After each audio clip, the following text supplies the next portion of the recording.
good girl. You good girl. Yeah? Good morning, everybody. Where are you, Dawn? Good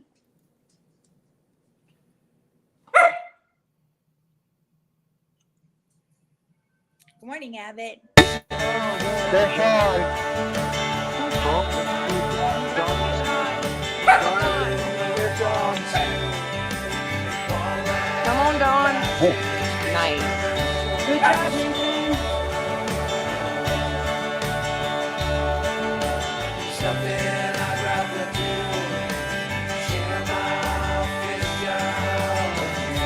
Way to go, Dawn.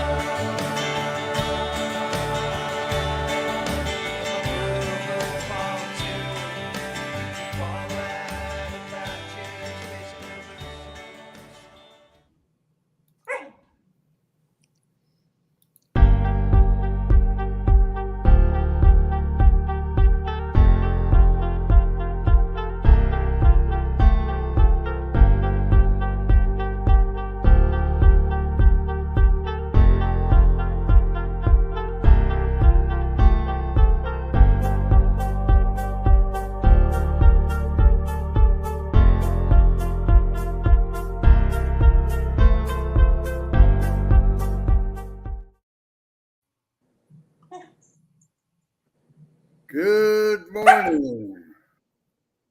Morning, everybody. How are you all? I got happy fingers. You Good got what? morning, Jax. Good morning, Mike.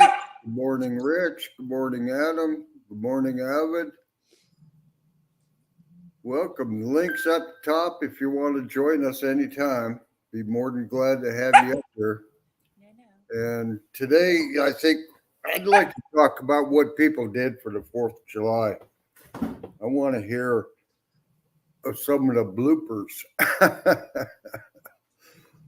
I didn't make any this year. One year I lit myself on fire. That's a true story. I couldn't help put them out because I was giggling so hard. Yeah, she's always got my back. I saved the shirt for a long time, didn't we, Patches? Yeah. Yeah, I burned a hole about, what do you think, 4 or 5 inches? And Oh, at least. Yeah. His circle right in the middle of your stomach. come But on up, it Tim, didn't burn. Rich, Jax, Mike. You're all welcome. But this year we had a good 4th.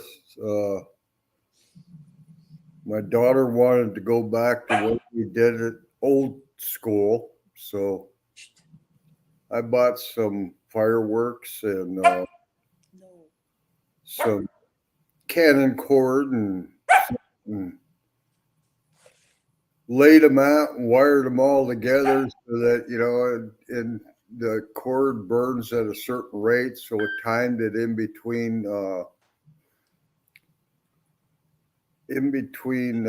each one, and I didn't have any tip over, but it was kind of a last minute thing. I used to do a lot of fireworks in Seattle. A friend of mine used to help set up all the fireworks on the Space Needle every holiday that they did that. So we'd go to his garage and we'd make our own. And he taught me a couple real cool tips. And one of them was you get flash powder like they use in the old muskets and stuff, and you wet cheesecloth and put the flash powder on it, and then you stretch it over a coffee can and let it dry, and then you can poke your bottle rockets right into the mesh, and when you light it, it just flashes across, so they all go off pretty much at the same time, but it's pretty cool.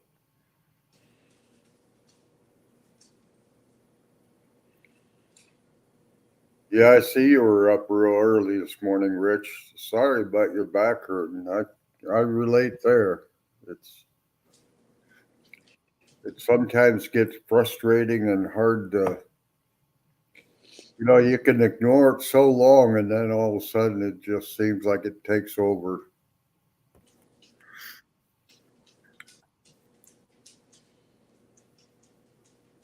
Sometimes you just got to give up and rest it.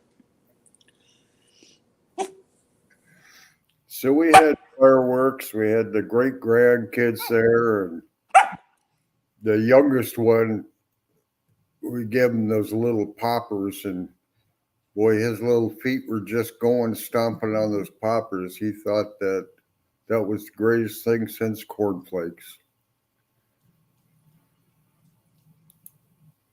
Yeah, you really had fun, didn't he? So did the twins. They all did. They all did. They were all so good. But it was cold here. It was really, really cold. We Yeah, were everybody was snuggled up in blankets and everybody was bundled fireplace. Yeah. except the kids. They thought Yeah. that was just It didn't bother them at all, did it? But they never sat still long enough to get cold, I don't think. Towards the end, they were grabbing anybody to sit by. You want to go outside? You want me to put you in a box? Should I put you in a box? morning, Abbott. Back in. You were first.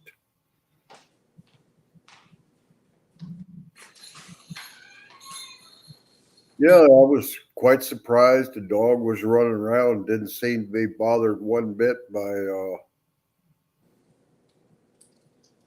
the fireworks. I worried about it. I didn't want to have a pup that we had one that would just totally get stressed out at 4th of July. And it was always sad because you couldn't help but people around you setting them off. And so, Adam, you still in here? You can come up and let us know about your cat claws.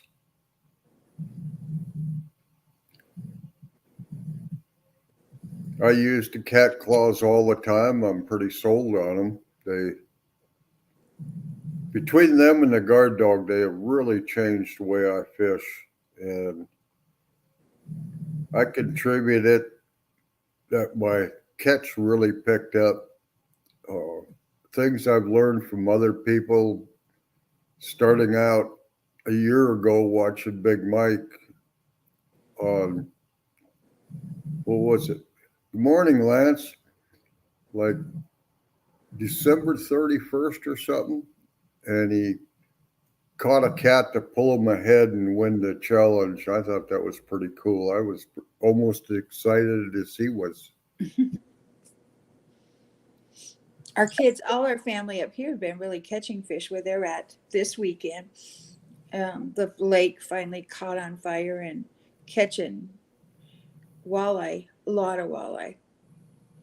So anybody that's went out practically caught their limit. We just haven't. We had some different things come up. We couldn't get out there. Yeah, I'm hoping to get the boat out of the storage unit today. I don't know if I'll make it up to the lake today because we have some family medical things going on, and so we're just kind of playing it by ear. But probably for sure tomorrow. We just have to make just for sure, Dawn. That's what you got to do. And then I hope to figure out how to shoot some video and get it going. Yeah, somebody must have walked by with a dog. You get in here.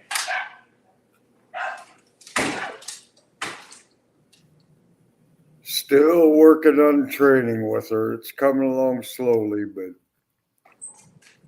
she did better last week. This week, not so much. She just kind of a wild woman this morning. She had too much partying last night. Yeah, we had family over last night. They were in town, and one of Paulette's sisters are in the hospital. She had surgery.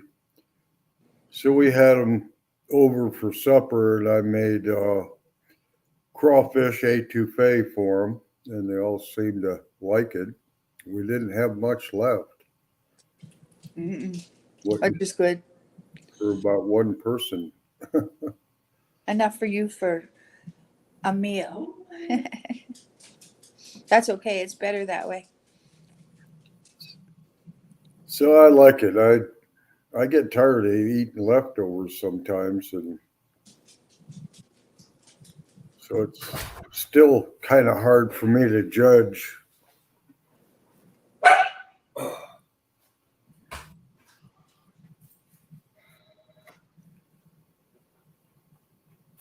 The dog wants attention. She hates when we sit and look at our phones or the TV. She thinks that we should always be looking at her. But she got a haircut, and the groomer butchered her. Uh, Cut her ears all up. Big scabs are finally coming off, but for a groomer, that was unacceptable. I won't be going back there. But I don't think she had the temperament to deal with a young, active dog. Okay, come on. And I think she was trying to work on a schedule. And instead of working on her a little bit and putting her back and then working on a little bit, she tried to do it all at one time. And here she is, all clipped up. Here, turn around and watch. And Oh, she looks like a totally different breed than what she used to look. I kind of like it. Good morning, Chris. Welcome. Chris, come on up. Tell us about your 4th of July experiences. Good, bad, bloopers. When she was a puppy, she never would sit on my lap. And now that she's getting older, she wants to get on my lap all the time. But she's a real happy dog. She's always got her tail going, and but she never liked being touched a lot as a puppy. So I kind of was worried because I wanted her to be able to do this and not get too big to do it. But I know what she's doing. There's a treat laying on my desk, and she's thinking, "Oh, I'm going to sneak up there and get it."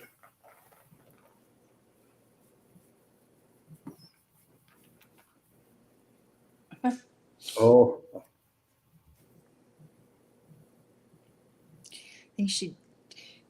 I think she needs to not eat too many more treats. but I was surprised.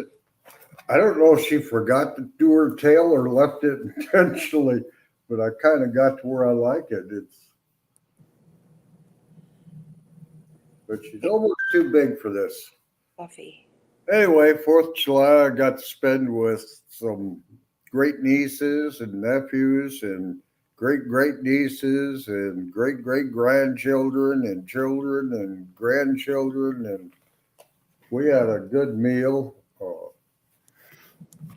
They did the basic hamburgers and hot dogs, and then I brought a bunch of garlic kibas up, and they cooked that with them, and it all turned out pretty good. Okay, Spot. Potato. Spot. She's about determined she was going to get that treat one way or the other.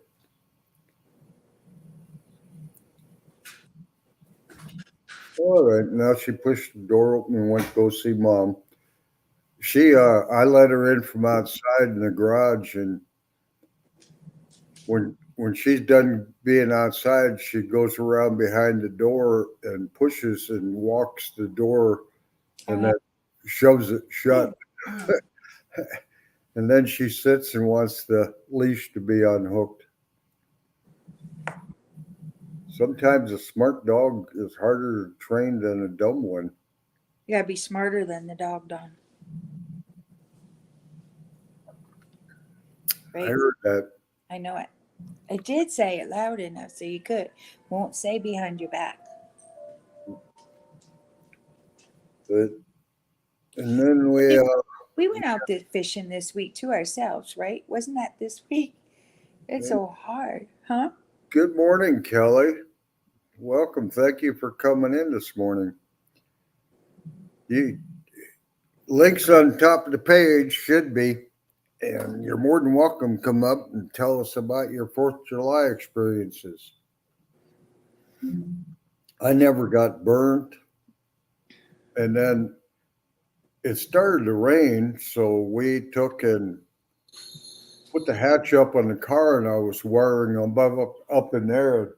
And then I don't know if anybody's seen it about this video where fireworks went wrong, and one of the sparks flew in the car where all the fireworks were, and the whole damn car was on fire for a while.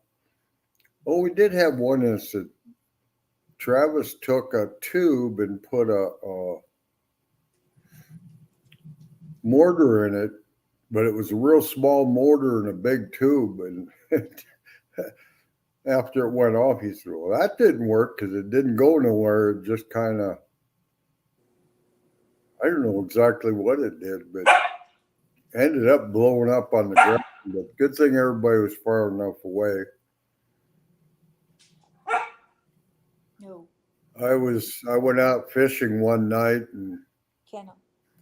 I had fireworks going off along the river all around me all night long, and I was amazed. That river runs fast, and you really got to know the sandbars and the rocks and stuff. It's not something you can go in the middle of the river and fly down the river, because that might be the shallowest part of the river.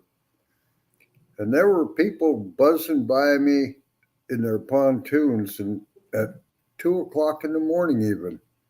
And you could hear by the voices there was young kids on there, and I thought, boy, either you guys really know this well or you're stupid. And a couple of them I had to say were stupid because they came so close to me, and I was fishing in an eddy, and just up from me was a protrusion of rocks. And one guy did hit it, but good thing he was going real slow. And then there was another guy that was trying to do the middle of the river, and he ended up running on a sandbar. And it was just comical. There's a lot of boat traffic. I would assume today that there's hundreds of boats on that stretch of river. There's about 4 or 5 marinas, and they probably all have a couple hundred or more pontoons. People are really into pontoons on the river.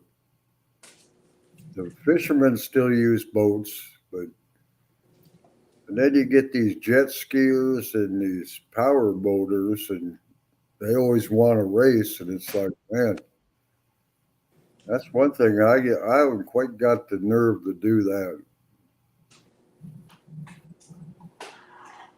I just hope I don't see a real bad incident happen out there when I'm fishing. I really don't want to see it.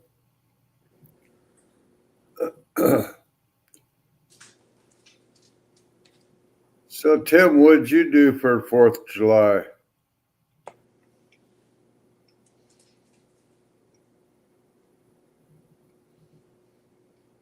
Lance, what are you doing for your weekend? Come on up.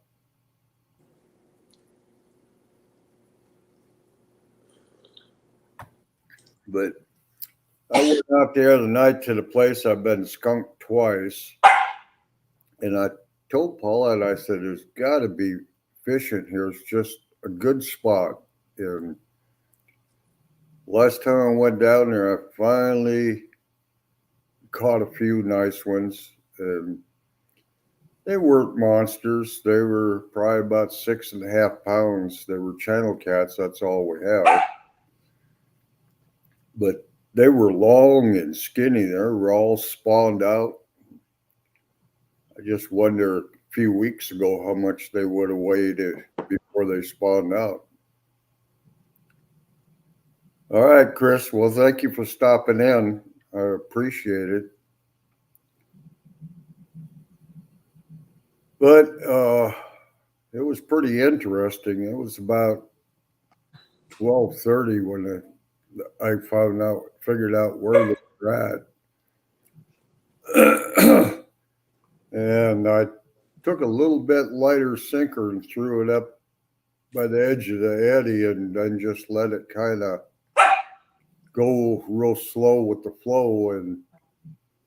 And once I figured out where they were at, then I threw it close in there. But it started out that something small kept hitting it. I assumed small catfish, but they were just nibbling away at my bait. And finally, I got a hook up in,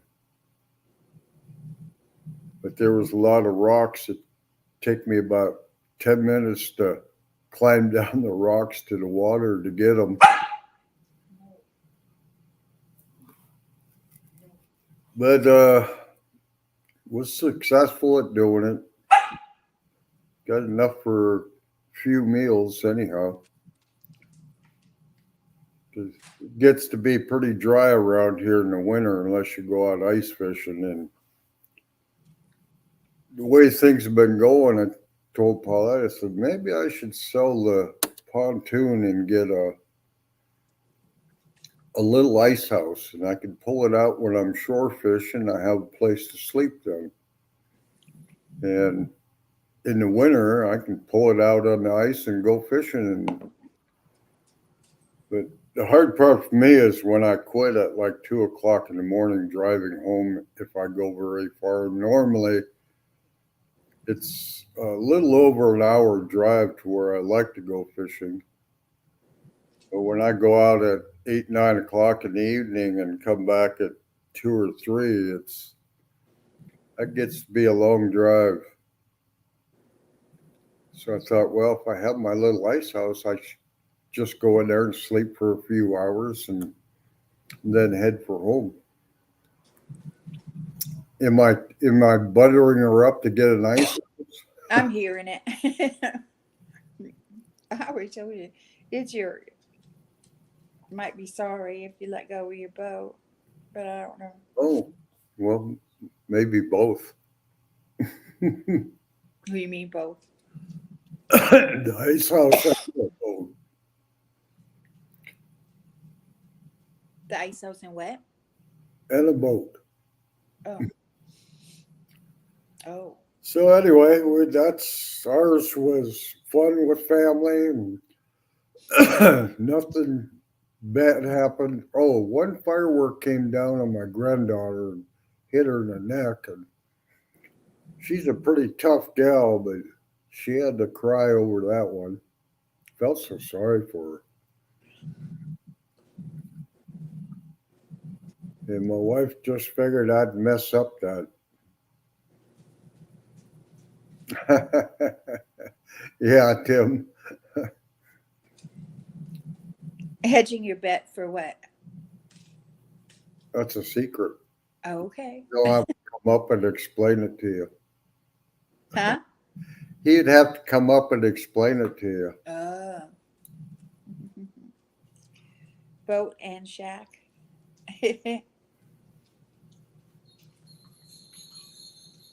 Oh, John says Hey, John, good morning. he just spent 8.5 hours pontoon fishing. That's long. Yeah, I get out there. The problem staying so late at night here is the temperature drops so much. But today it's supposed to get up to 90 and only get down to the low 60s tonight. So it would be a good night. And Hi, John. so I'm toying with it. We'll see how my sister-in-law is doing today. If she's doing better, and they're not. She should get released today, but we have to wait to see whether they're going to get a hotel room or whether they're going to stay with us. And they're trending towards getting a hotel room, and then we have to see whether they want me to make them supper again tonight or not. If not, then I'm gonna probably. Oh, 8.5 hours, no fish in one bite. That sounds like us. That really does. Paulette likes it that way. Well, one thing, I don't have to clean fish, or he doesn't have to clean fish, and I have to clean the mess. That's everything late at night is cleaning the fish. Yeah, we both heard that bad. The fish cleaning stations are, you go there to clean your fish, but the mosquitoes turn the light on so you can see, and the mosquitoes just eat you alive and carry you away. Good morning, Mid-South. Thank you for stopping in. Appreciate it. The link's at the top if you want to come in. John, you can come up. Avid, Tim, anybody. I'd like to hear what our people did for the 4th.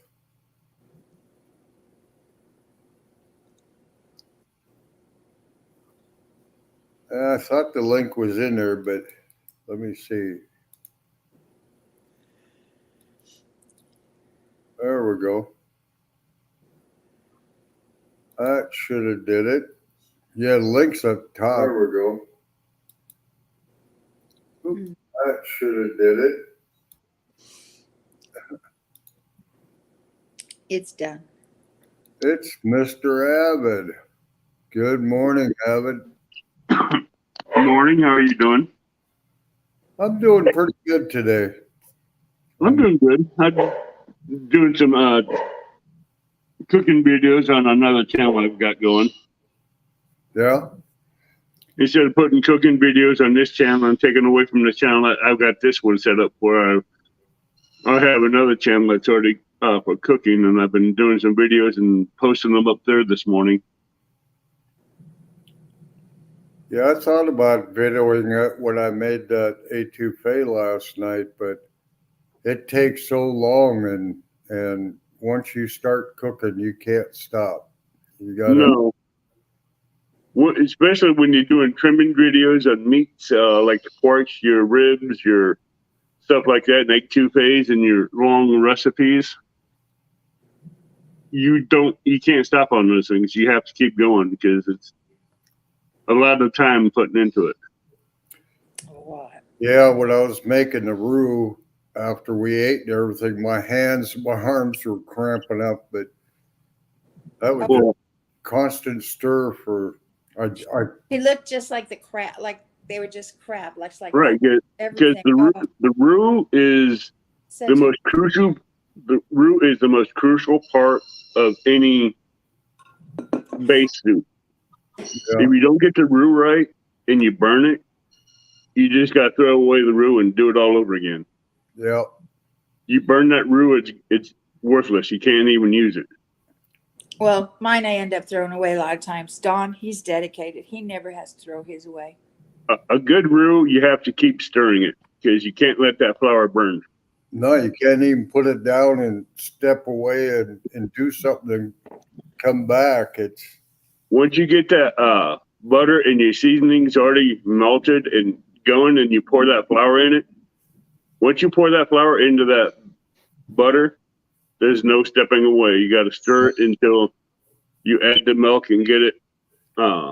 Once you get that flour to the color you want, then you add that milk and you stir it. There's no walking away until you get to the thickness you want and you turn down the heat. yeah. That's the only time is you can relax is once you get at that last step where you just. Once you start adding your vegetables and everything else into it, you can't stop until you get everything else added to it and mixed in. And you have that heat turned down low to where it simmers.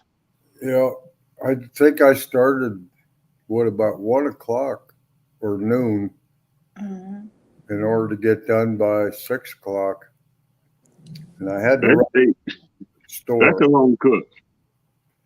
Well, that was with That's prepping and prep time. cutting, All the and prep. We had a lot of chopping and a lot of then cutting. I took some shrimp and cooked them in a little uh,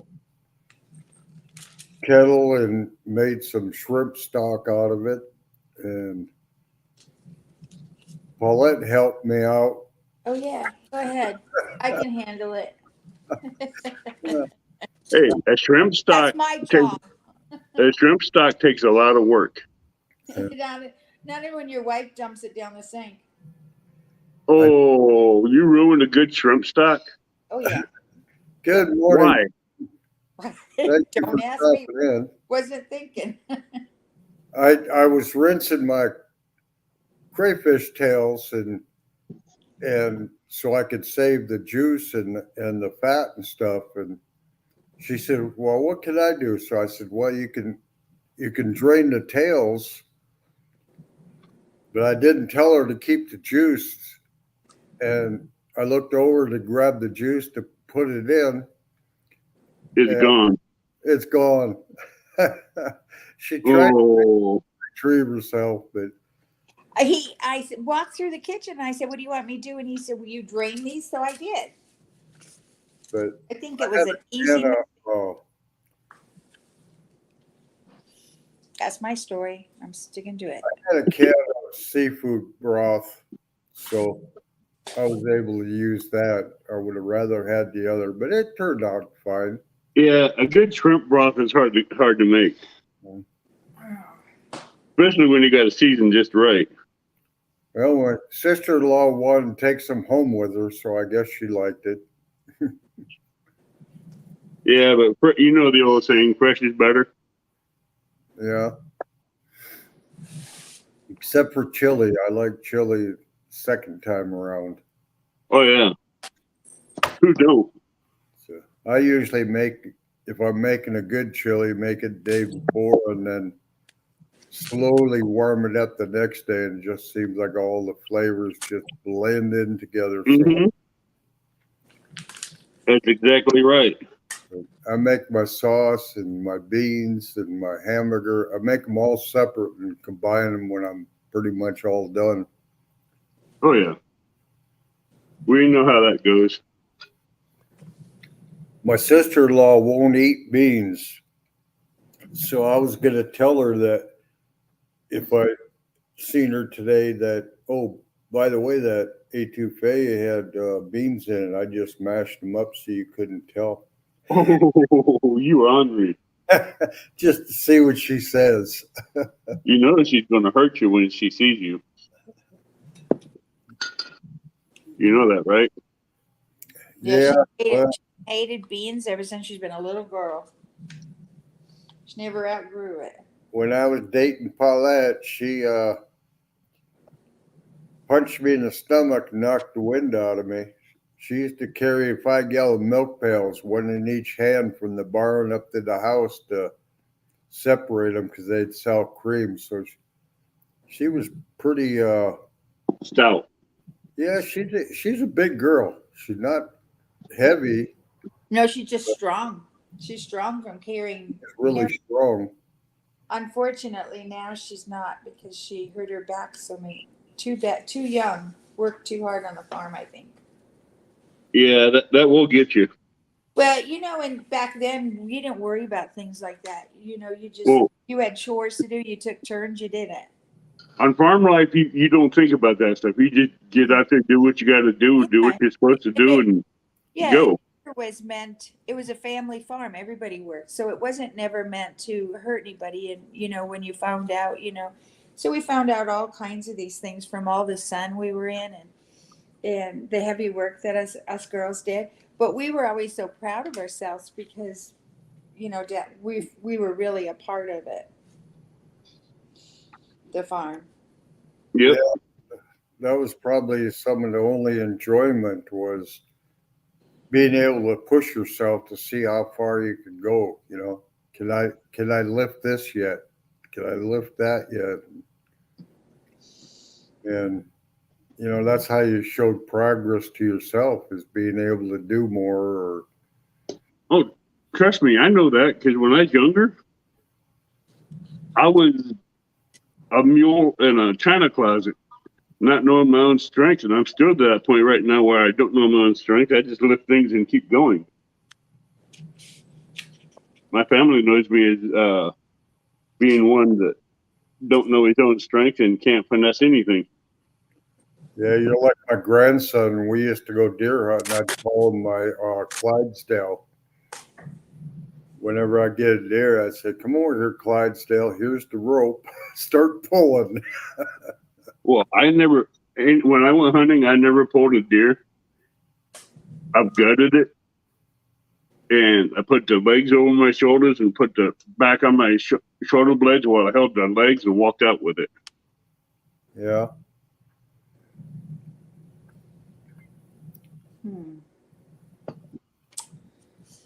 Yeah. And I still do it. What I do don't you? know why. What Huh? What are you cooking now? I'm just slicing up some green tomatoes to get them seasoned for later, so that I have a chance to get some before I add the flour to it. Then we'll cook them and take them outside, cook them in the cast iron skillet. Now you cook up on Sundays pretty much for your meals for all week for work. Yeah, it does. It helps me to do that. That way I don't.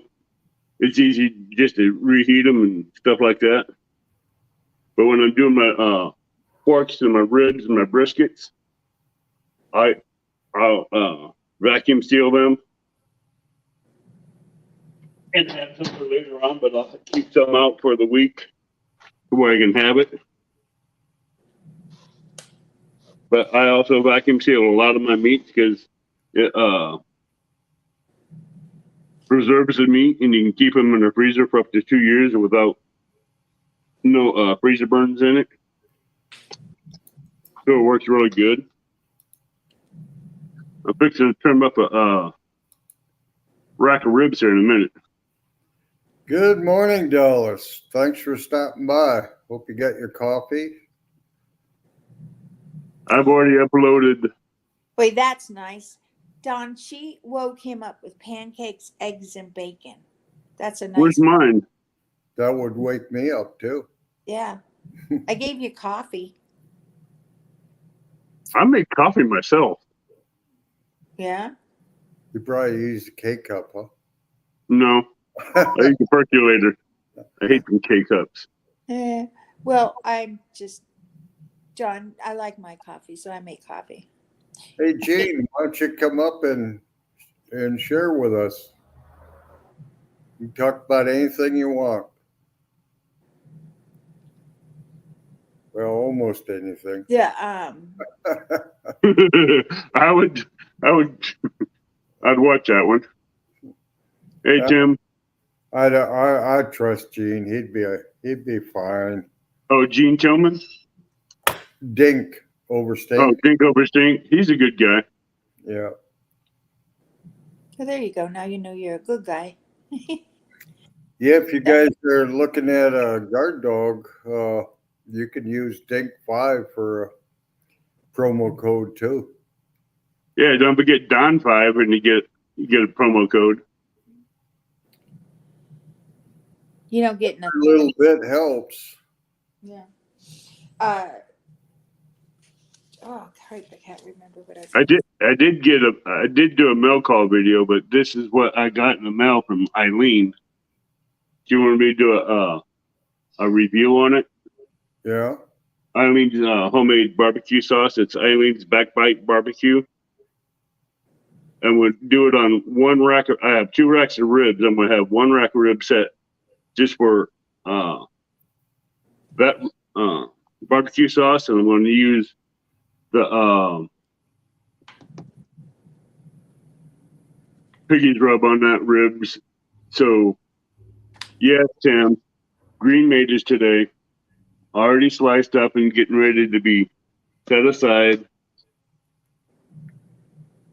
And they'll be cooked in the cast iron skillet outside. Cool. They're already seasoned, so I'm going to put a lid on them and let them set.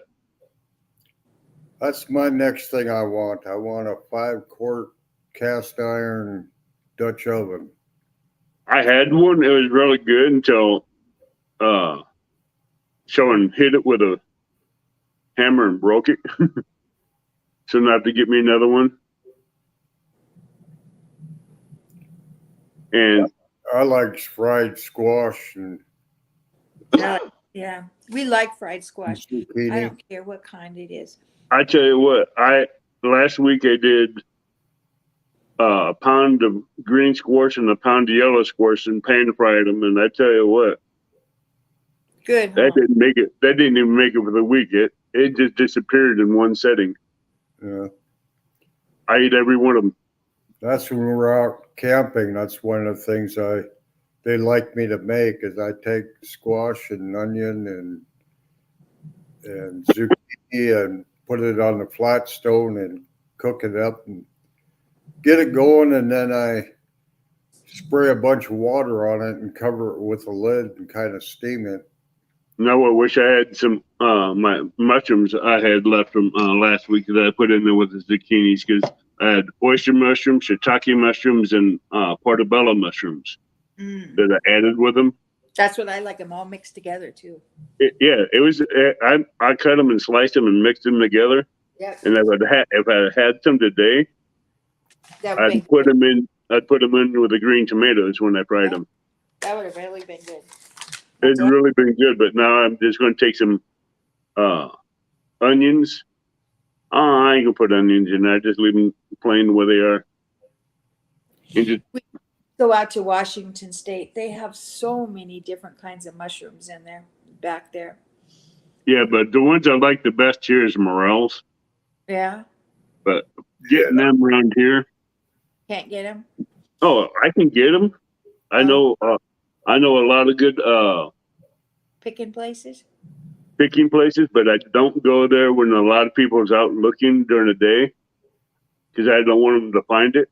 Yeah, that's where they are. And Washington. since I got really good night vision, I can see really good at night without lights.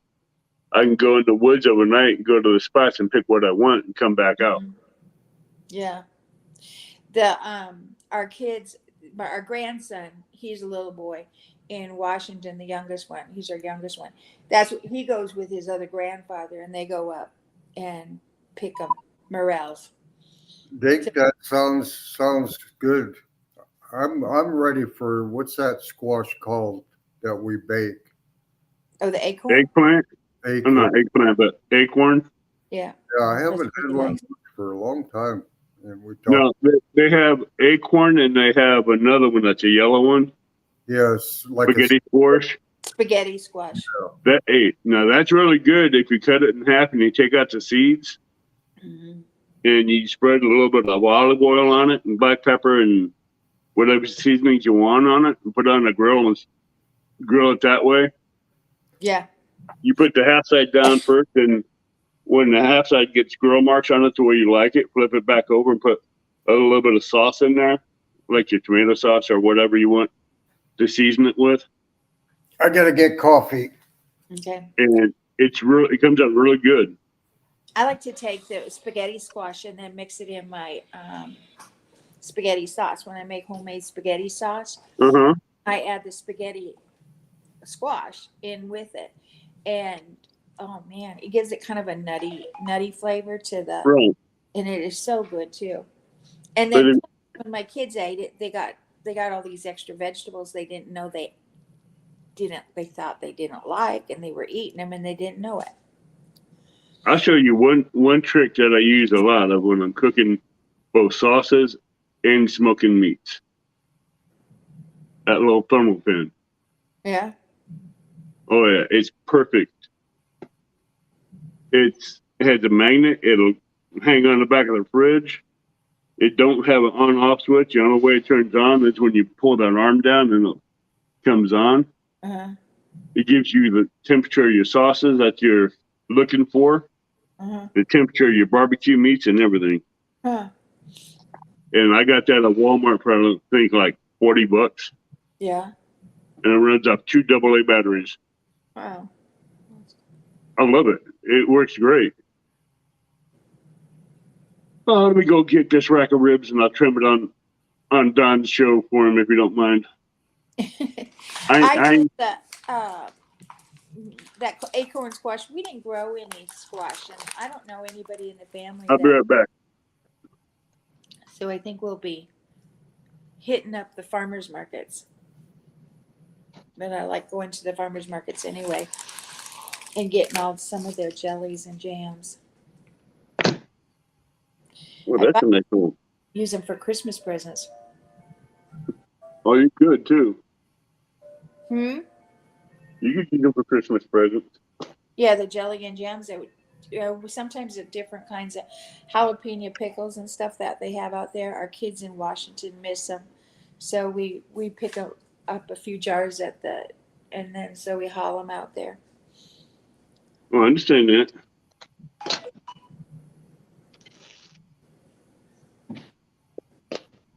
Oops. Gone yet? Though. They're open too.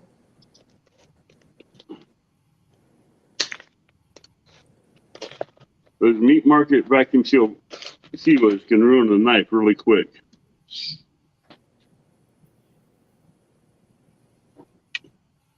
I know, Dallas. That's kind of making me hungry too. I don't know. What's We're that?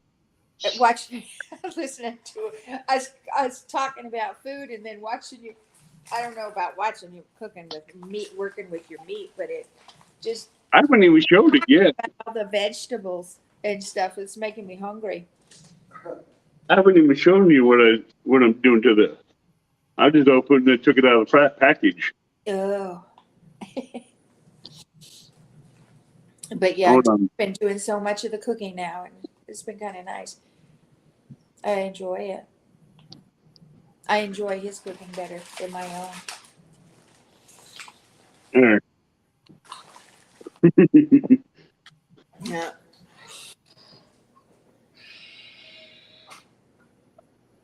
Oh, there ain't much fat on this. Tonight we have chicken and dumplings, I think. There's a little bit of silver skin that needs to come off, but nothing bad on this.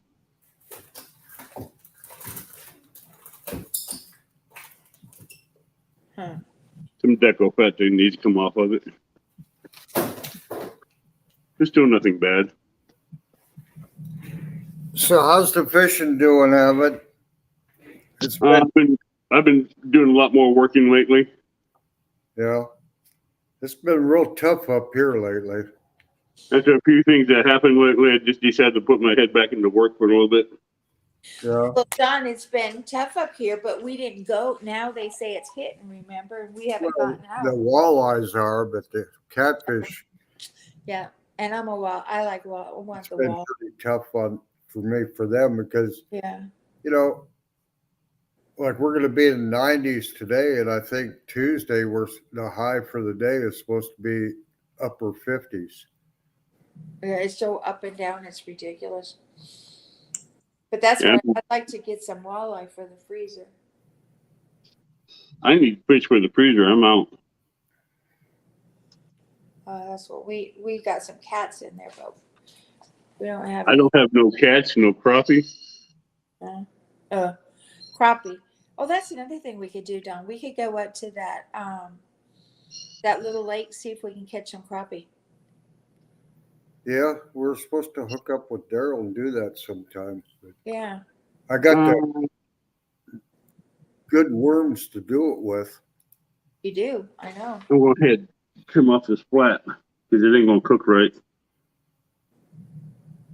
Would it be so terrible making 2 trips, Don, so we could take the boat and the trailer somewhere?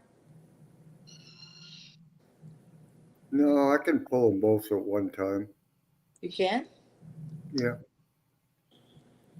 Not legal, but Well, yeah, I was just gonna say that's not. like everybody says, they don't enforce it. So Yeah, you know what? That's- If they're going to enforce it, you're going to be the one that gets enforced. Yeah. It won't be anybody else. It'd be you getting hammered. Mm-hmm. yeah, it's not like truck can't pull it, but they do have a length limit. But everybody pulls boats and stuff behind their campers. Yeah, but if you don't have the right license to do it, you can get in a lot of trouble. Well, even if you're driving a semi, there's a length limit, and Yeah. but I have never seen anybody pulled over for it, Yeah. and they've been doing that for 30 years already. Some I of the will be taking the silver skin off, but I want to get this some of this silver skin off.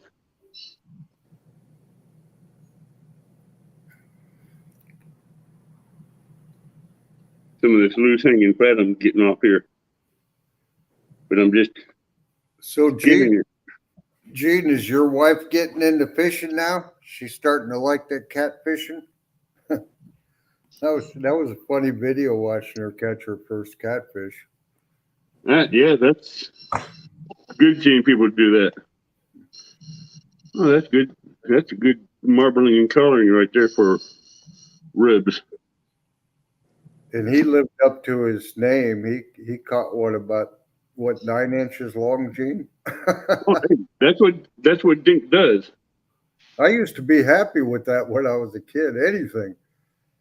I was trying to remember the smallest ones I've ever caught, and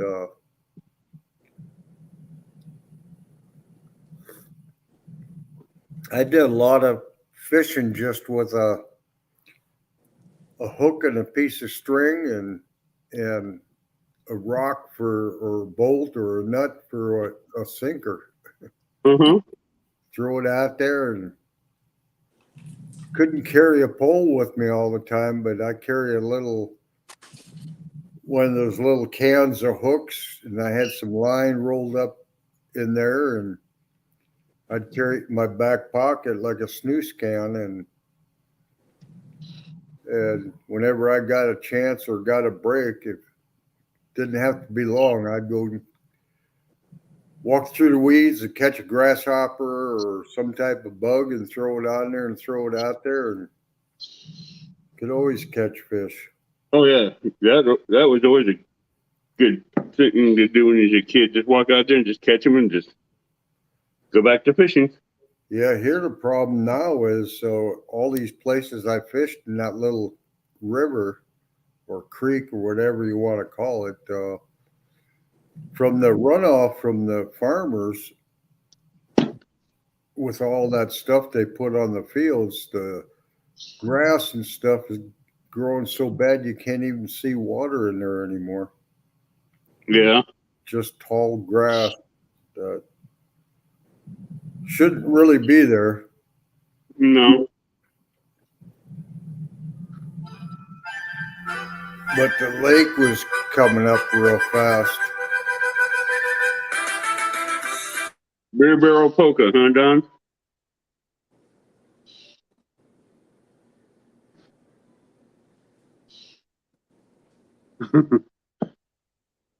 Don's playing the polka and he went mute. Yeah. I don't know, was wondering if it was the hospital calling. All right, now to start. This rib is going to be a target rib, like I was telling you earlier. It's just going to get nothing but Eileen's piggy's rub on it. That's right. You said you were going to take and do it. This one is going to be just for Eileen's barbecue sauce. Uh-huh. So with this one, I'm just doing it all, the piggy's rub and barbecue sauce together. So Uh-huh. Oh, sorry about that. we know you meant to. What's all in the piggy rub? This has garlic powder, onion powder, chili powder, ground cumin, paprika, and pepper. Sounds good. That's what Eileen makes, but she can make it with salt or without salt, however you like it. I like mine without salt. Yeah. My etouffee last night to me just tasted so salty, and I said, I don't know why it would. I put no salt in it at all. But Well, what meats did you put in there? I put shrimp and crawfish tails. What else did you put in there? Just vegetables. Vegetables. Well, you know your shrimp when you buy it, how they cure it is with salt. Oh, these were fresh shrimp. We Yeah, have but still that shrimp that you're getting, that's fresh.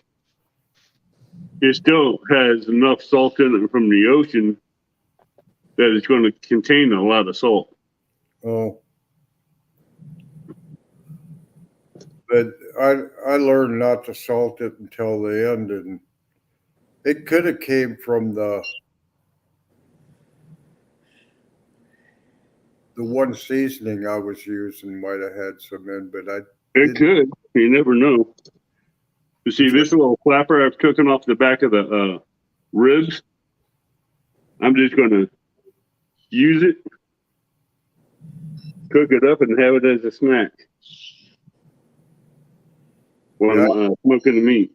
I take and bag all them trimmings off and use them when I make sausage. I haven't made sausage in a while, but I know how to do it. I think I got to do it Soon. maybe Tuesday. I might be too tired from Catching fish. boat out, but I need to find a rain day. We're only going to have 4 rain days this month, so. But I got the stuff to make it with. I just haven't got around to doing it. But I don't make as much anymore. I just make for her and me, and I don't stuff it in tubes. Probably just make patties for us. Hey, everything guy, welcome. Thanks for Hey, stopping. everything, how you doing?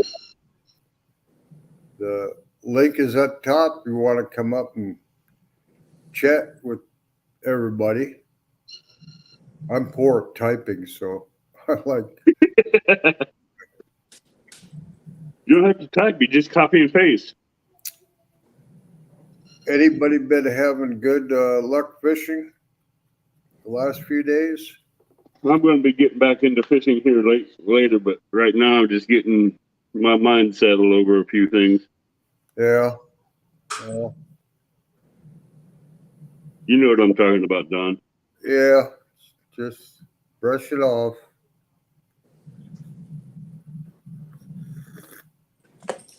I don't agree with the drama. Yeah, I just kind of winged it, and I had fun that day. I just went live that night. I didn't go to the spot I wanted to go to because of it, Yeah. but I tried to make the best of it, and that still bit me in the butt. Yeah, I had a hard time staying up. And then my phone finally went, and about that time I started to catch some fish, and I got a couple real nice ones. You know, I can't compete with the blues and stuff, but You did good. You had some nice fish. when I catch a 29-inch channel cat, I'm pretty happy with it. And my average size this year has jumped up a lot. Now that's from people in here that I watch them fish, and I try new things instead of the old ways. And that's one thing in North Dakota. It is real tough to get somebody to change their ways.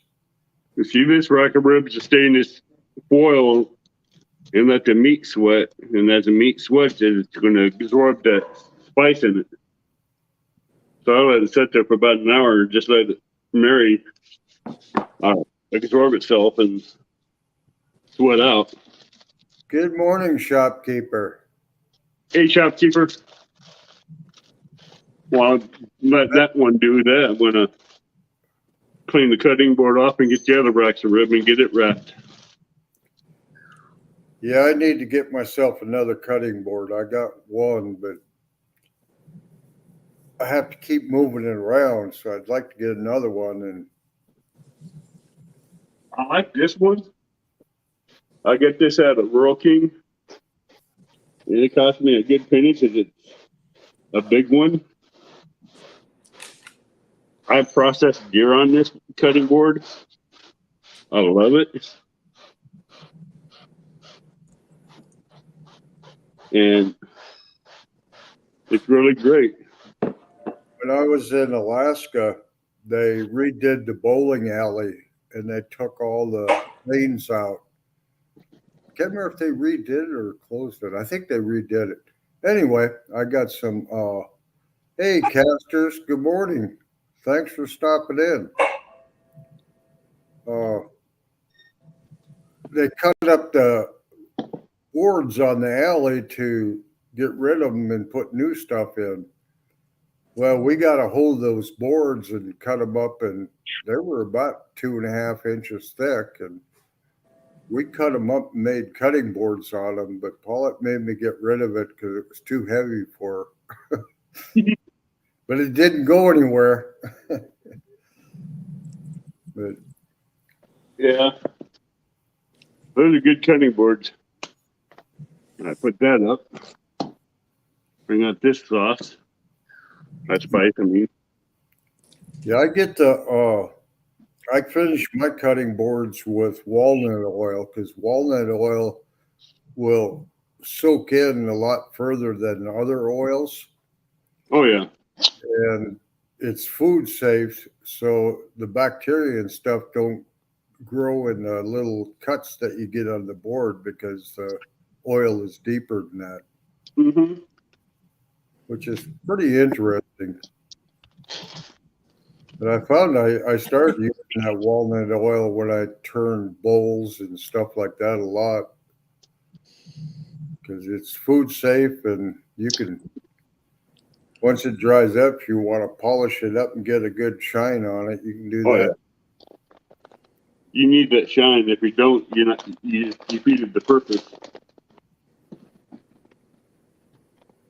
And I got a mixture where I take walnut oil and a little bit of shellac and some denatured alcohol and mix it all together. And it'll shine up real nice and still be food safe. So Shopkeeper, you asked if the mosquitoes were bad here. They're terrible after all the rain we had this year. All the moisture in the early spring. Mosquitoes are bad everywhere right now. I think so too. here in the evening, they're real bad. In the daytime, we're okay. The temperature drops so much here that when it drops to a certain point, they go away. Mm-hmm. One time, I think it hits around 50 overnight. They disappear. Good morning, Joe McGrath. Hey, Joe. Good morning, Joe. You didn't Thanks think for coming in.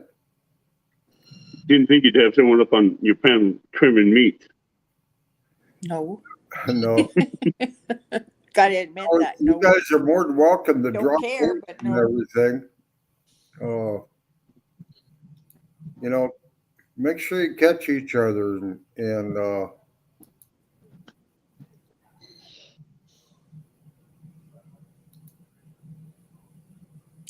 That's what we should have done too, Joe. We should have had. I'm thinking we should have fixed ribs tonight. We could have that. But you like the chicken dumplings. We'll do that. well, I can change the chicken still for rose solid. Yeah. I got a text from Daryl too. Renee, they haven't made a decision whether to keep her or not. She's not doing real well. Poor piggy, he has a lot of fat on these ribs on this side.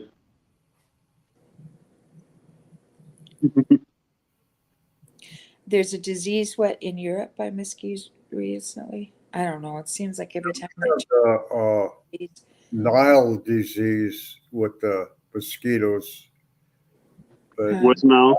not real. Yeah, the West Nile, not real bad, but every year you'll hear somebody that gets it. Mm-hmm. Tim says you're going to poke your finger with that knife. No, I'm quite good at what I'm doing. Last words. Joe said you must have read his mind because that's what he's having for supper tonight. But then he did say the chicken and dumplings much better. I won't make my chicken and dumplings until fall. Because they come up better that way. Mm. Paulette makes them old style and really good. I do too. She doesn't ever seem to mess them up. Well, it's hard to mess up chicken and dumplings unless you're not paying attention to what you're doing. I never pay attention. Like I told my brother, No comment to that one. You're allergic to them, Joe? Really? supper, but Dumplings? I can't guarantee my aim will be as good. And they kind of laughed at me. Well, how much of this did you put in? I said, I just kind of throw it together. I don't really measure. Why measure? It's Something, like, yes, some things you need measurements on. Other things you do not.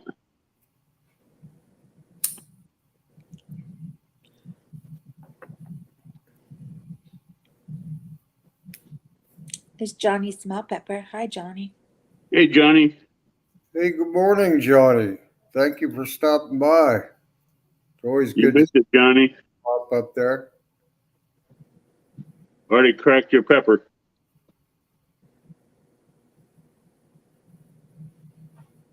The link is at the top of the page if anybody wants to come up and join us. Perfect.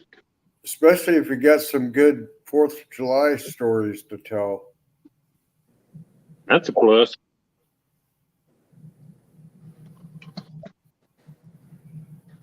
all right. Everybody's hanging fat. People, it makes it easier to hook up with other people that way. Hey, Catcher Fishing Wells, welcome in. And I hope that you all will hook up with each other. I got good people coming in here. Yeah. There's a lot of good people in the community.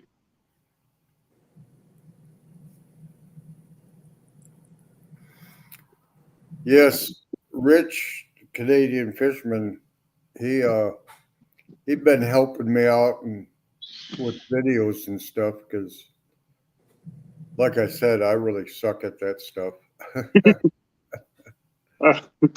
I think I'd use a better word than that one. That's too bad, Joe. I was worried about my dog, but she didn't flinch a bit except when one went off real close to her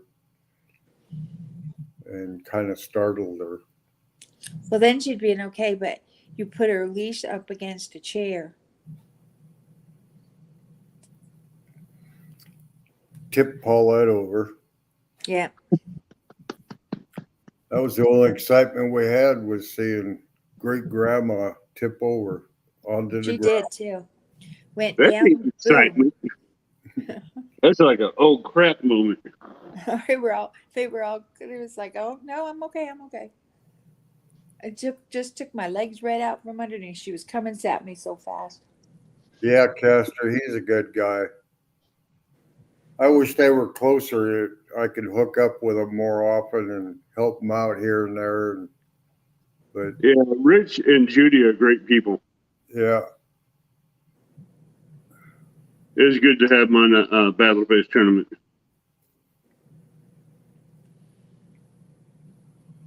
Gee, watching them kick butt, catching all them bullheads, that was really fun.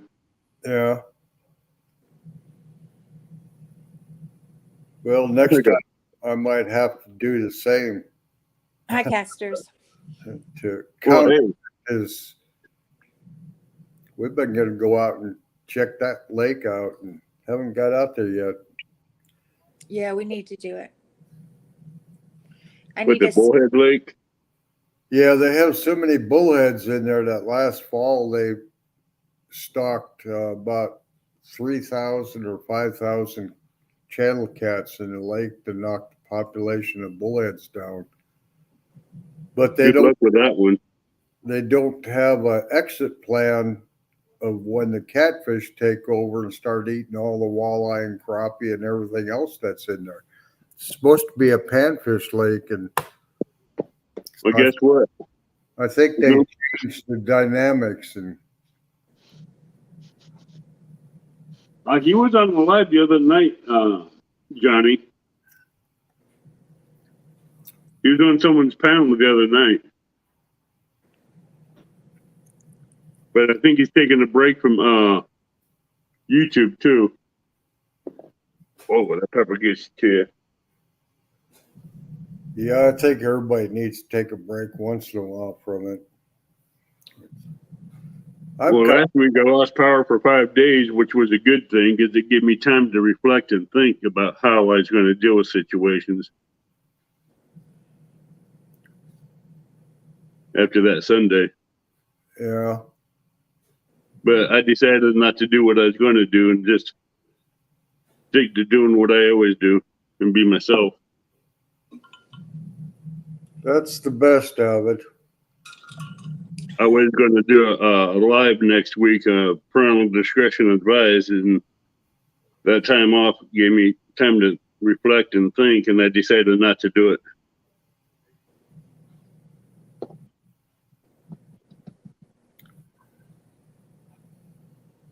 I know a lot of people like to heard what I probably would have to say about it, but I'm not going to do it. I'm not going to step into that stuff. It's not me. Shopkeeper, pretty much any dirt will do. What you looking for? Cucumbers? Yeah. You want to have a mixture of black soil, sand, and clay mixed. 50-50 ratios 3 ways. For a good cucumber patch.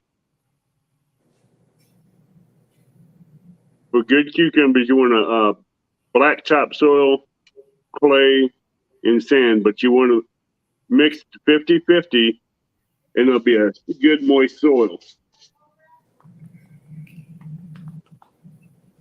Yeah, moist soil works good. Something that can retain the moisture. Right, that's what I'm saying.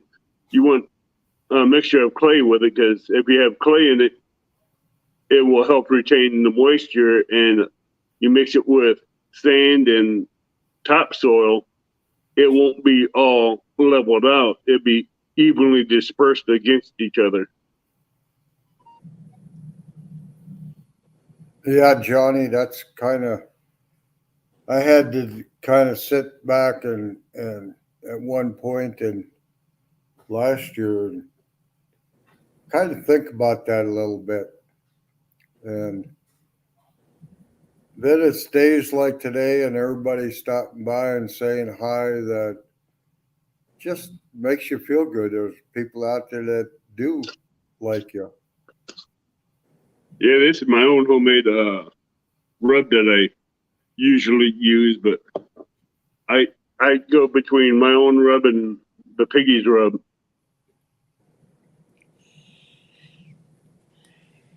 My rub is more, don't have no salt in it, but that's cayenne pepper, onion powder, garlic powder, and black pepper. But I tell you what, that black pepper, you breathe that in, and you get into a sneezing fit real quick. Yeah, shopkeeper, I think that would work. Just keep it well watered, but not drowned it. Yeah. Yeah, I started mixing my own. I got tired of having so many bottles that I know what my ratios are. So I started kind of making my own. Good morning, Timmy. Howdy, howdy, everybody. Oh, there's a dog. Good morning. Run, people. Someone let the dog pen found in. Who let the dogs out? No, who let the dog in? Am I Don did. going to have to go get the squeaky toy for the dog or what? Yeah. Yeah, for a while, yeah. Okay, No, I've been out in the yard taking down 4th of July decorations. As you see, I'm dressed properly for the occasion. You know, I've got 2 racks of ribs already trimmed up and seasoned, and I got the pork roast already trimmed up and seasoned. I got tomatoes ready to go. Now I just got to peel cucumbers so I can start juicing them. Yeah, Johnny, thank you. I appreciate that. Is all I'm going to do is with the cucumbers, I'm going to make a homemade lime cucumber drink instead of buying the Gatorade at the store. Yeah, I went out and got some, oh, what's it called? I call it the stand-up lettuce and romaine. Oh yeah, romaine lettuce. Got a head of romaine and some cucumbers and radishes and stuff, and I had some crab meat, so I shredded that, and so everybody could make a salad. I don't know what Tim is waiting to see. The fried green tomatoes. So, what did you do for 4th of July? You look like Well, I would have some bloopers. well, we blowed some stuff up, I guess you would say. Everybody's 4th of July. The park at the city that my daughter lives in, where they blow up their fireworks, was like a block and a half away from us. So they'd shoot some, we'd shoot some. They'd shoot some, we'd shoot some. Yeah, I went to the fireworks store on the 4th. My daughter wanted me to pick some stuff up, and that store's closed 11 months of the year. It's only open a couple weeks at 4th of July and like a week for New Year's. And it was like, how can these people afford to have these stores and stuff and not be open except for? But I walked in there and there were so many people. Then I started looking at prices, and it's like for a cake or cake package or something, $700. It's like, do people really pay that? And then I look back at my younger days, and yeah, I used to always have buyer's remorse the next morning because. Don, I spent $625 and didn't have no remorse at all. That's all you bought and spent? Well, that's what I bought. Then there are other people brought some too, so it was around $1,500 worth of fireworks we blew off. I'm not telling you what I spent. Well, we spent a couple thousand last year, but this year we kind of, because there's a new cop in town and everybody was worried about him running around giving tickets, and I got to be embarrassed to say the police never showed up. Dang it. Gray Wolf, we're just hanging out, drinking coffee, and shooting the breeze. I'll be right back. I guess I should say the police did not show up while we were there, because me and my wife know when the alcohol starts taking over the party, it's time to go.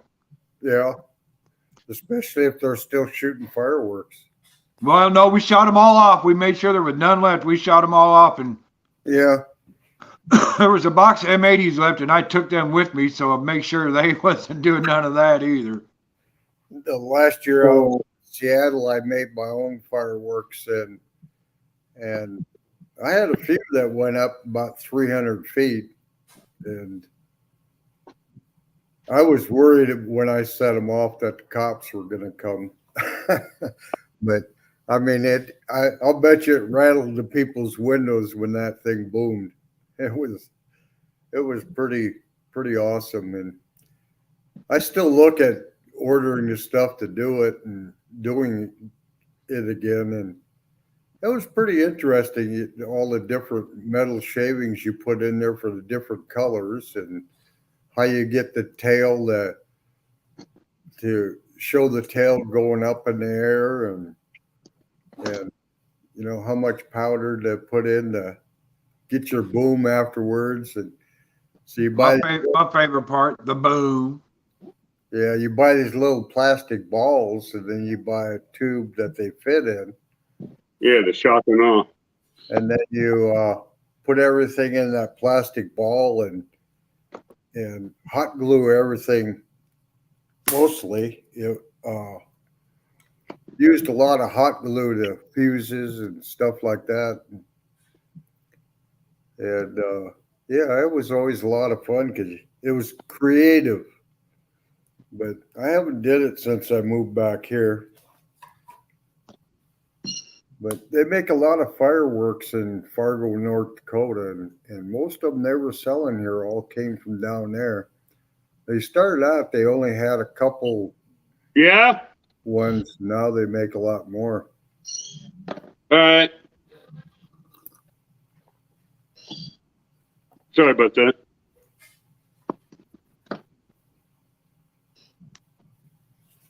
But yeah, I like the boomers. They go up, and when they boom, if they kind of give me that Yeah, shudder, you can feel it right down to your bones. Yep, yep, yep. when I was at NSA in Fort Meade, they had a fireworks display, and I think it was actually better than when I went to DC and watched the fireworks. But we were so close to it that those boomers would just rock us, and then they'd set those cannons off, and we were on a slope to where we could just lay back and watch them real easy without having to look up. Did someone say cannons? Yeah, they'd set the big guns off, the big cannons and artillery, and they were just shooting duds. But boy, I tell you, you could feel that concussion of them when they went off. Oh yeah, the black powder cannons are a blast to fire. And I fire one once a year out of my backyard. so NSA and Fort Meade, and they all went together for their show. And the grand finale, just after it's over, you realize it kind of took your breath away, from the booming. You just felt like somebody was hit, it was going so fast, and it was pretty wild. Oh, it gets wild. Johnny, I'm making some homemade lime cucumber juice. I'm peeling some ginger to add to it. And I'm fixing to peel the cucumbers. I hate peeling potatoes and cucumbers and stuff like that. That's another thing I'm not good at. Well, the only reason why I have to peel ginger is if I put it through the juicer, it'll plug up the screen. Yeah. And I have to do the cucumbers too, because if I don't do that, the skin won't go back into the catch container like it's supposed to.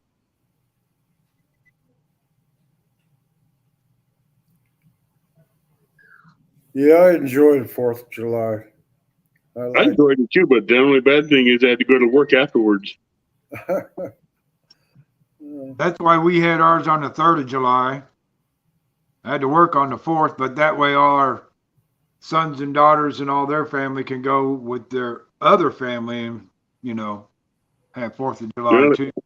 The only bad part of going to work afterwards is I smelled so much like gunpowder. I smelled a lot like gunpowder.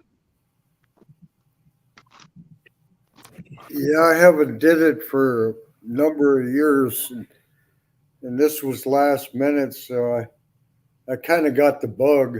I thought, well, I should go up to the store today if they're still open and see if I can get a good deal on some stuff for next year. Save myself some money.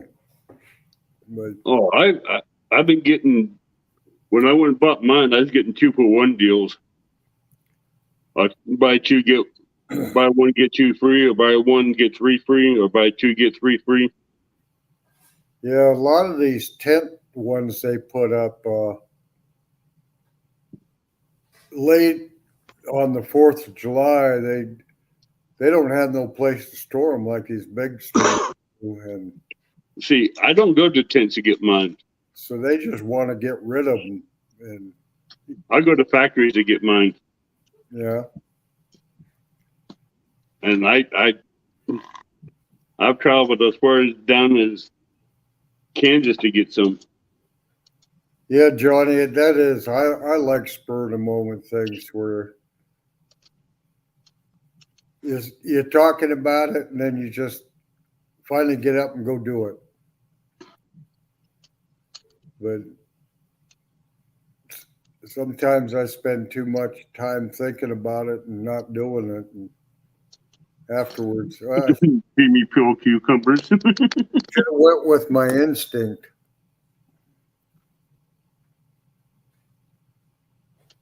I'm at the camera done while you're watching me peel cucumbers. I'm like, who wants to watch you peel boring cucumbers?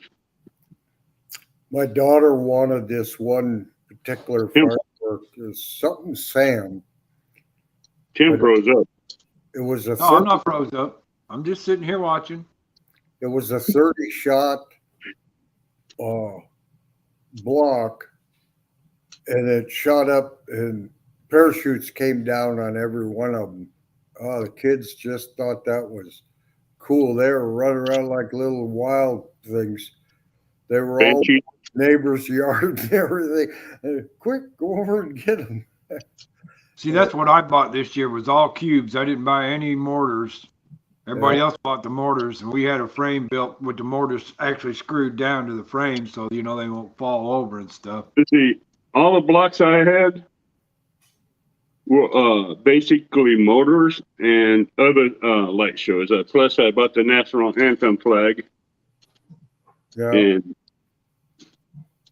I wasn't impressed with the flag. Yeah, when I was making them, I never did get into how they can do shapes and stuff.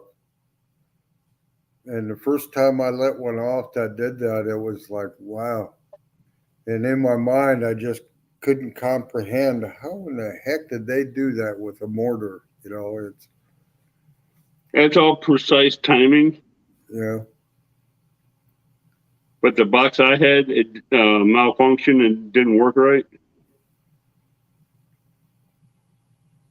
And I let the company know about it. They weren't pleased in how I let them know about it.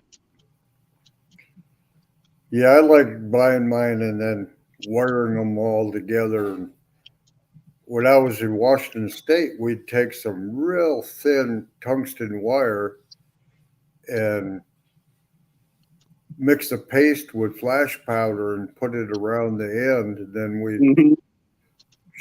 we pushed a button and we could shoot electricity through it. And that tungsten would get hot, set the flash powder off, and let the firework off. So you could sit and select.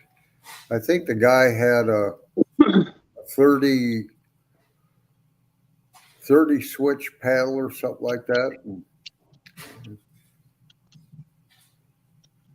But I never did check into what legalities are. But we were doing 4-inch mortars, and he did bigger ones for like the Seattle show and stuff, but we tried to keep them a little bit under control. I like the 3-inch ones,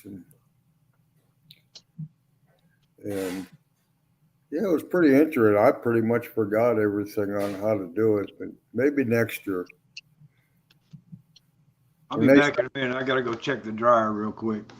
I use Cannon fuse. When they start, that's what I used, and it burned about, I think, 20 seconds for 8 inches. But I couldn't get my fireworks close enough together, and so there was a little bit too much delay for me in between some of them. See, when I had boxes rigged up like that and I had them far apart, I had another smaller fuse tied into it for a kid's firework. cut in between, like Roman candles or something, where they go off a bottle rockets. Yeah, It worked out good. is really weird. Joe says he can get fireworks in Pennsylvania. Residents of Pennsylvania can't, and you have to prove that you're not a resident.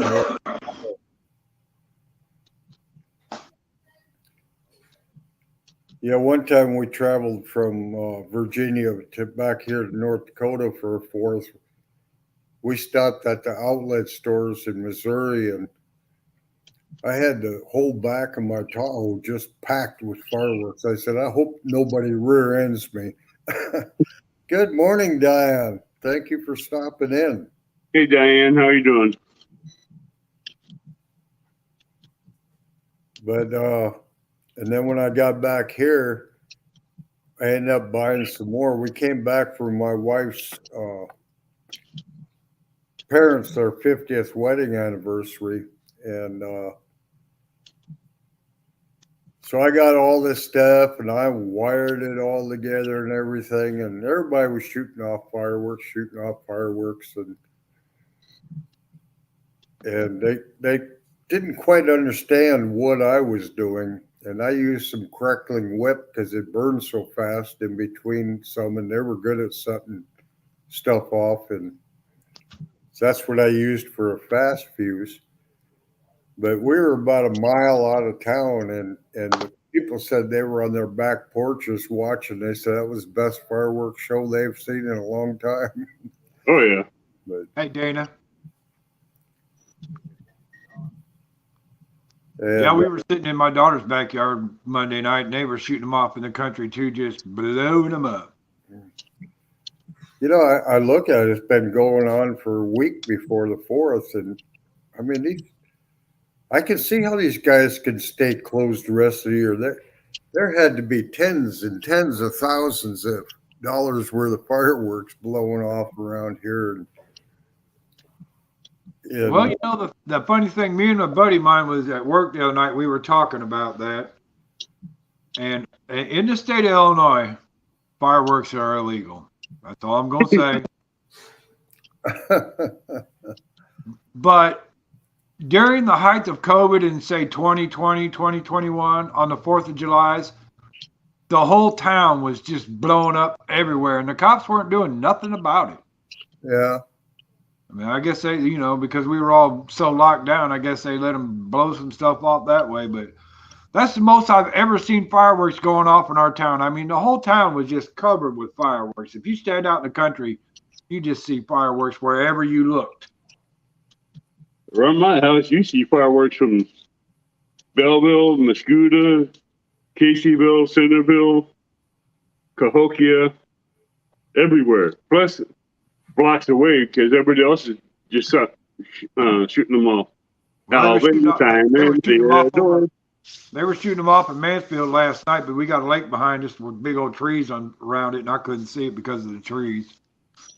Diana, that's kind of the way it's been here, but not quite as long. Welcome in, Alvin. That's what I said. Alvin, Simon, Theodore. The chipmunks are in the house. Hey, Alvin, what's going on, buddy? Thanks for stopping by. I appreciate it. Yeah, I enjoy it. I can't say I don't. Sometimes the morning remorse is there, but I keep saying I'm not going to do it next year, but I turn around and do the same thing again. Yeah, we know you're gonna go back to do it next year because it's the adrenaline rush and the heart pumping feeling of the fireworks. You know, I was listening to Piggy yesterday, and he had it right, and he feels the same way I do about fireworks. When I shoot up my fireworks, I think of Francis Scott Key. Mm-hmm. Star Spangled Banner in the battle that night. That's what the fireworks represent to me. That's why I love them so much. And that's why every year I'll go spend ridiculous money on them. Yeah. Oh, I don't spend ridiculous. I spend stupid money. That's what I liked about going to Fort Meade fireworks is they had the Army or Navy band always playing while they're going off, and they're playing all the songs associated with the military and stuff. And you know, when they get those songs going and they get to that grand finale, it just to me it just makes me stop and think real hard. You know. I'm finally down to the last cucumber. Makes your hair stand up on the back of your neck too, huh? Yeah, yeah, yeah. I mean, just something about it, you know. Yep. Oh yeah, you got that right. Good thing is I don't have to go far for coffee. I just have to go down to the fridge to get the creamer. Coffee's right here behind the camera. The coffee pot. All right, Johnny. What's Johnny doing now? He said he's hope to be back. Well, I can always bring him back by throwing these peppers in a hot cast iron skillet without no grease. Joe said, I remember as a kid going there and watching fireworks at Fort Meade. Yeah, I think those were better than the ones on the mall in D.C. in the Capitol building. But boy, I tell you, that takes a lot of planning to watch them. There is so many people. You got to have an exit route because when they're over, getting out of there is terrible. Fort Meade, we didn't have to go very far to watch them. And there was a little pond in between us and where they were setting them off. And we had a calm night and clear skies. I'll be right back. But the big boomer fireworks, when there's a heavy cloud layer, you really feel them then. Yep. One time they weren't going to show the fireworks because we had a cloud layer, and then they decided to go ahead and do it anyhow because so many people showed up. And it wasn't so bad with them going off in the clouds. They really lit up the clouds too. It was different. Yeah. So we got really lucky this year. We were about not to have fireworks because of the drought, but Yeah. about 3 days before the 4th of July, it rained for about 3 days. We got 3.5 inches of rain, and it was good enough to go. My grass had turned green instantly, so. Yeah, that kind of where we were most years. So this year we kind of got a clear bill of health, and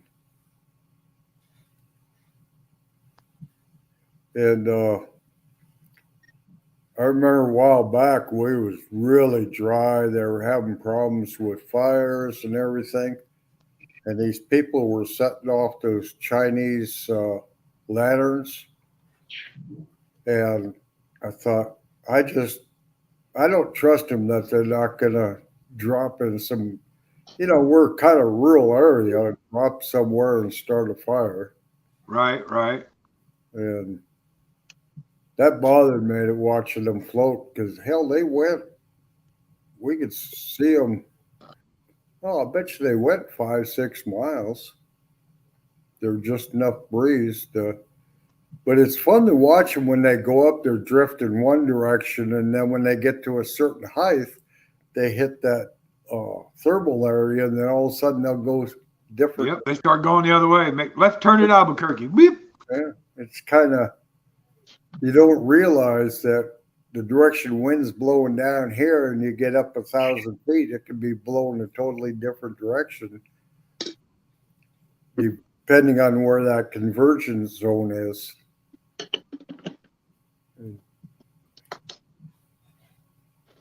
That's here with the power plants. You watch that you watch their smokestacks, and you can see when the conversion zone is real low, the smoke comes up and starts going parallel right away. When it's real high, it goes up real high, and then you can watch which direction that is turning, and that tells you whether you're in a higher or low pressure area. So I used to watch that a lot when I volunteered at the fire department, because all that makes a difference on how you fight a fire too. Sure does. That wind will push fire in a heartbeat. Yeah. The other band over there, I wouldn't mind seeing it. I know a lot of people set them off in tribute to somebody that's passed, and they are kind of unique, but they go so far. And we were watching them. I was just curious. They did go out over the lake, which was good, but they went all the way across the lake and were still going. I never did see them go down. I guess one way they're kind of safe, but there's have a hot spark in there somewhere. You never know. You got open flame, you never know what's going to happen.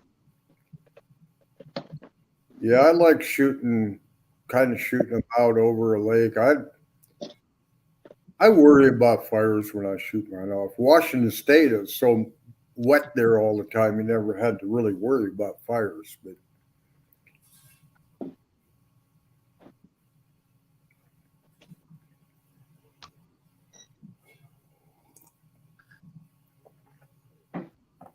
yeah, I wouldn't want to be the one blamed for a forest fire.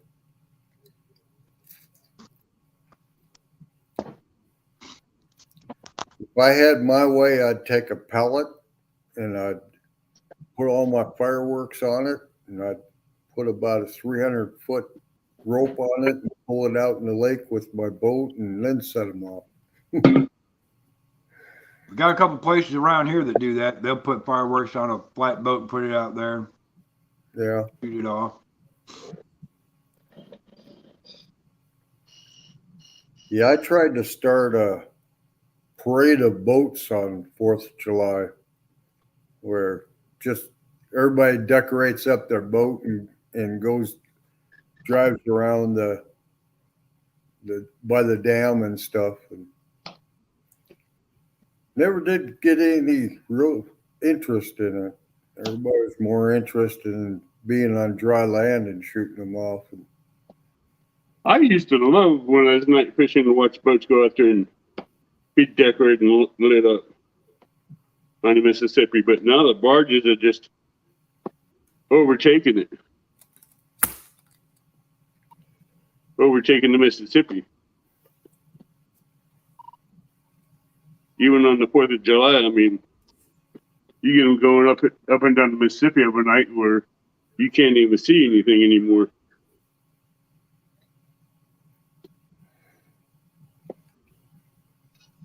Yeah, you need a little bit of a breeze, but it doesn't need to be windy. We kind of had windy.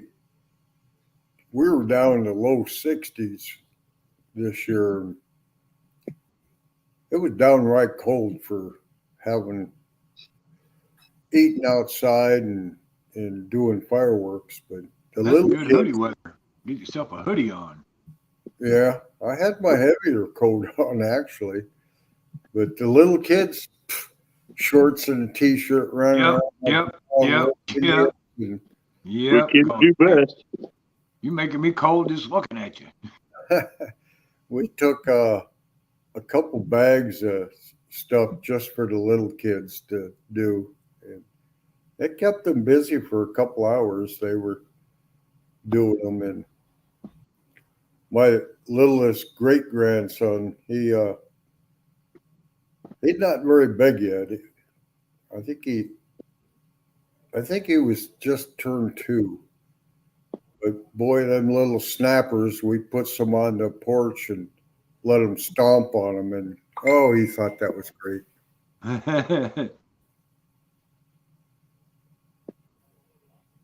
I'll watch it. I'll let you watch me juice it. Run the juicer, but when I do it, I want to put myself on mute because this thing's going to get loud. Yeah, guys, I gotta roll you up out of here. The wife's at the horse show already, and I'm supposed to make an appearance sometime. That's a 350 watt juicer. Hey, Tim, record that for me. I love horse. I haven't been to one, but I love horses. When I retired, I was going to get I wanted to breed a Morgan and a Leptazon. Yeah. And then was it Peruvian?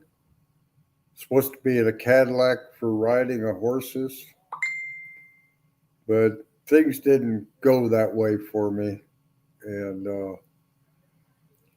never was able to do it. And then a few years ago, I had a chance to get 2 mules from a person for free. Well, I don't have any place to keep them, but I thought, man, that'd work out great for me to get a mule now rather than a horse. And I could ride it into the public lands and go hunting and be able to pack it out again. Well, if you throw a dead deer on a horse, look out. Most horses will just freak out. They smell death. They Yeah. freak out. They smell death. Blood, and they freak out where a mule won't. And I was watching all these videos about these riding mules and how That's they where you take the badlands and stuff so well. And I was just super impressed with them. that's where you train your animals. You pack animals, you have to have them trained to where if you have blood on the back, they're not going to freak out. But I thought it'd be pretty cool to get those. They were siblings a year apart, but so they looked exactly alike. And I thought, well, maybe I do that and get me a little buggy to ride around town. And if I'd have had a place to keep them, my niece had a place, but I kind of hinted about what it cost me to keep them there, and I kind of didn't really get an answer, so I assumed it was no. She didn't want to do it, but it was a shame to see them. They were just going to get rid of them. They weren't going to charge anything. There were only one was 2 years old, and one was they were both. One was less than 2 years old, and the other one was less than a year old, and they were pretty too. They were. The mare was a bay, so they pretty much looked like a bay.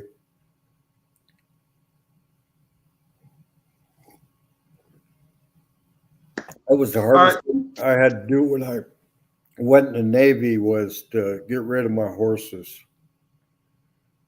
The There's dogs. other horses around here, I tell you. Even people that live in town, they've got big stables out in the country where these people have farms that just do nothing but stable horses for them. Yeah. Yeah, Washington State, they had a lot of horses, but the grass there is so lush, there's no nutrients in there, and the soil is real sandy, and boy, I tell you, that plugs them up so fast, and people just don't know the first thing about caring for a horse or looking at one and saying, oh, they got this problem or that problem.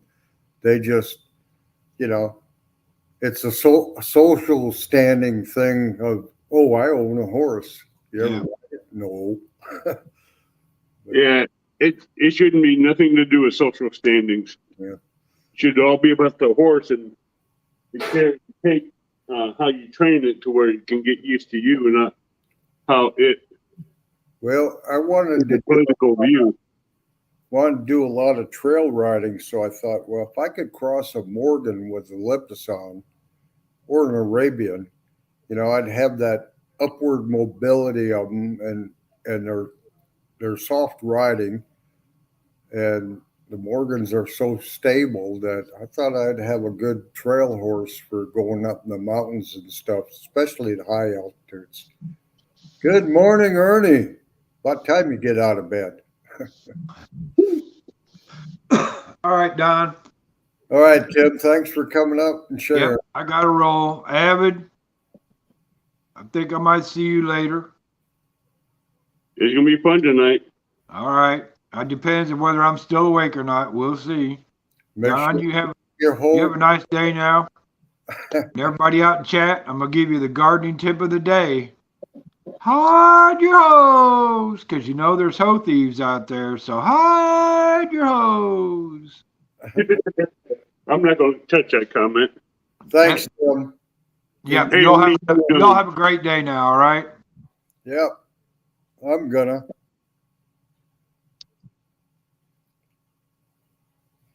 So, Ernie, what are you up to today? Yeah, Joe, I did that one year. I went across the lake and where they set the fireworks off, and we parked the pontoon out in the water.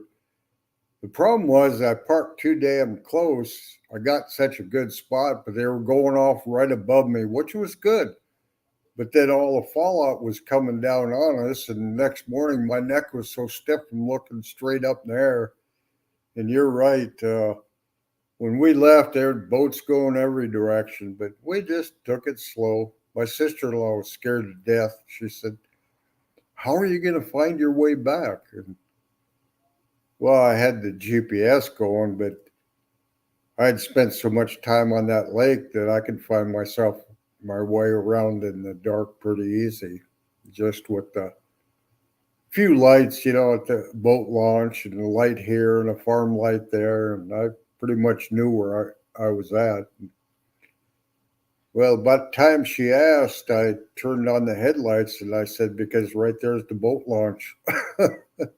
She's, "How'd you find that in the dark?" And I didn't tell her. I was watching my GPS and just followed my track back.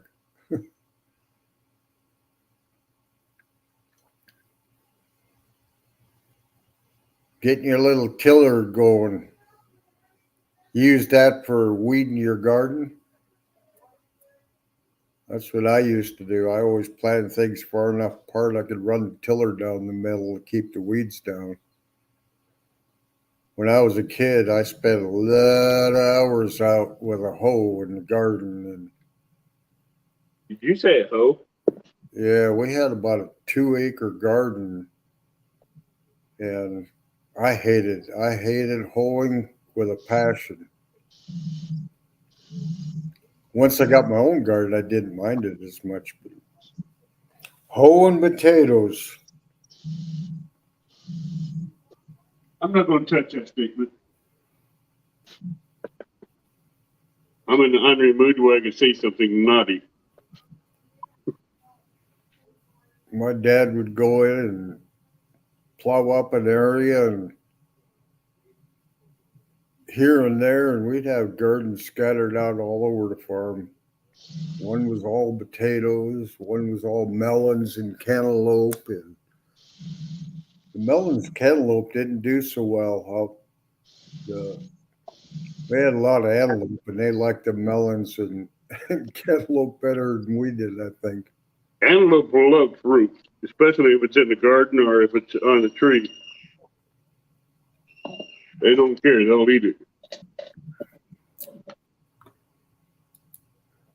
Well, it's been 2 hours, Avid. I think I'm going to go down and see if my sister-in-law checked in, see what they're up to, and if everything goes right, I'm going to go ahead and go hook up to the pontoon, and if I get it done early enough, I might head up to the lake. It's a little over an hour. Or if you do, go live and go fishing. Yeah, I might. I want to put it in the lake first, make sure everything works. Oh, I understand that. You got to make sure the boat's running before you go out there. Yeah, and We don't need no Jody issues. yeah, I know it runs and everything. I just peace of mind before. Oh, I know that. That's the way it is. You got to have that peace of mind. Then once I do that, I'll bring it back home, and then I'll feel fine about putting it in the river here. And then that's when I'll probably really start fishing. Yeah. there's a few holes that I can't get to from shore that's got to hold some nice cats. I'm sure. I know you got flatheads up there. You just got to fish it to find out where. Well, the state says we have no blues or flatheads up here. My Well, goal, I know you have flatheads. That's a given. we do in the Red River on the eastern edge of the state, but not in the Missouri River. I know you don't have no blues up there, but I know you have flatheads.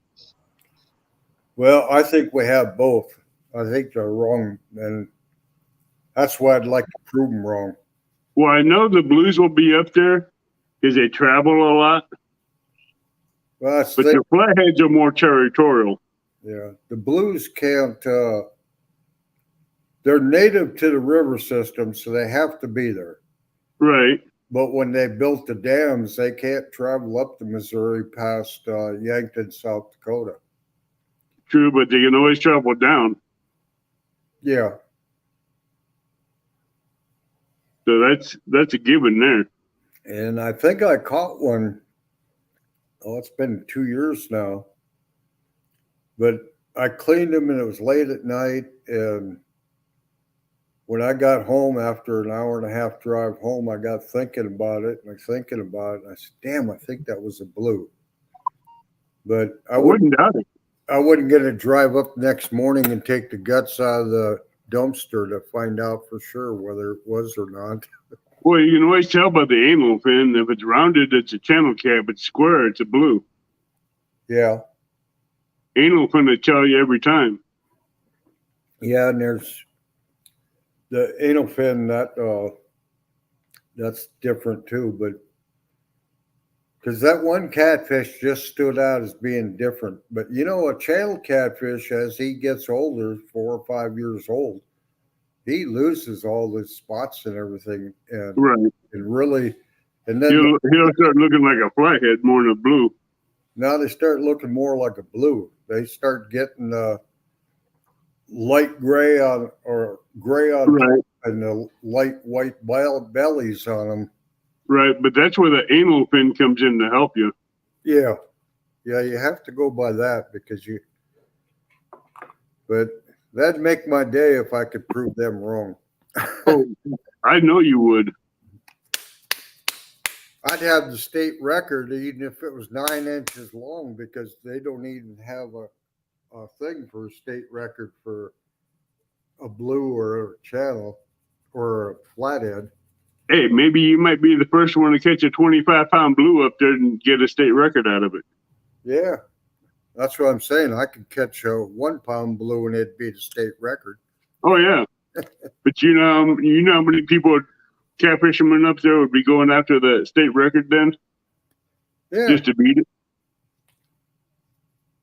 but that's what, watching YouTube, I've changed my ways of fishing so much. And, it used to always be just a bobber and a little hook and a little piece of worm because we always fish for those 1.5, 2 pound cats for food.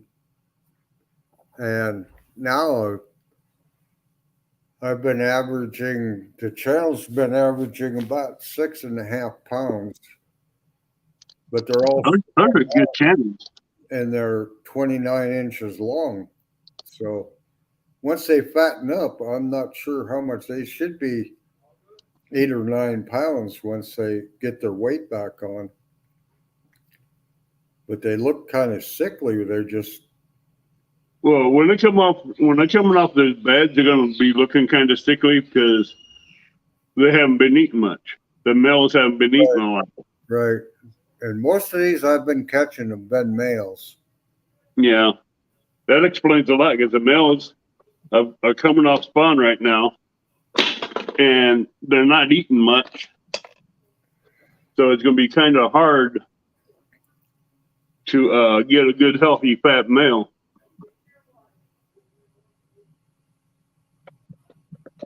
Good morning, Backwoods. Hey, Maddie, how you doing?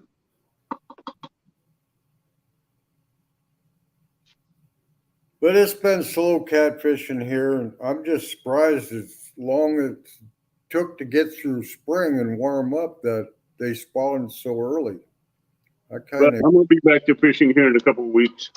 I expected them to be spawning about this time, and they're all done already. And it's the lake and the river both. Yeah, everybody, if you don't know, I'm gonna have a campfire hangout. So if anybody wants to come up on the channel, and if I have you in Messenger, shoot me a message and I'll bring you up and we'll just have some fun hanging out around the campfire. And the smoker will be going too. Well, sorry, Steve. I guess I'm going to call it a day. It's been 2 hours, so. Oh, that's the Misfits. Okay. The wrong backwards. My apologies. Oh, yeah, Misfit. I thought it was Mindset. I used to get them mixed up all the time. I still do. I get a lot of them mixed up, and I'm terrible with names anyhow. So we'll catch you later. I sure appreciate everybody that's come in, and I hope you come back next Sunday. Well, you know, if I'm around, I'll be here. If I Just get, last weekend, I was without power for 5 days, and I didn't have no power or no internet, so I couldn't get online or go on YouTube. if I figure out how to do things, I'd love to do the Sunday morning on my boat someday, but That's easy. we'll see. I'll message you later if you want, and I can walk you through it. Yeah, I do this on my computer. It's easy for me, but when I get on my phone, I get like last time I couldn't figure out how to bring anybody up on panel with me. That's a trick. That's where you need to have a tablet to where you can be live on the tablet and use your phone to drop the link and bring them in. Oh, okay, Joe. You have a good day too. You take care. All right, Joe, have a good day. I'm going to be going out and starting a fire in the smoker here in a minute. Thank you, casters. We'll see you all next Sunday. Everybody have a good day, and if you're out fishing, good luck and catch a big one. And tight lines. Good day, all.